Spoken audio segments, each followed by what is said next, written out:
কি করবো মামু?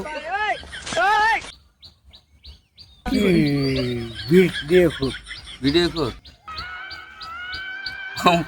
এইটা একটা আলাপ করলা তুমি, ভিডিও করি মামু। আমি যেন যাই এনে ভিডিও করি, বুঝছো?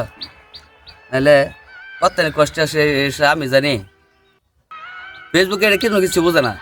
ফেসবুকে তার রেগুলার ভিডিও দিয়ে লাগবো, কেটা কষ্ট আছে কেটা দুঃখ আছে, এটা তার ঠিকানা, বুঝছো? এমন একটা প্ল্যাটফর্মে কাজ করি। নাহলে বাবাও সুস্থ, আমি হাসতেছি কাঁদতেছি সব কিছু করতেছি। ফেসবুকে এটা কোনো কিছু বোঝে না। বাবা অসুস্থ থাকলে কত মানুষ চাপে থাকি, তারপরে আমি ভিডিও বানাইতেছি বা ফানি ভিডিও কন্টেন্ট শুরু করছি।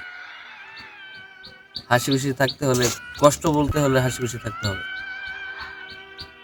তাই আমি এখন হাসি খুশি থাকতেছি। মানুষ এইটাও বোঝে না, এইটাও বোঝে না। তারা কিরে তত আশাও বুঝি না, কান্দাও বুঝি না।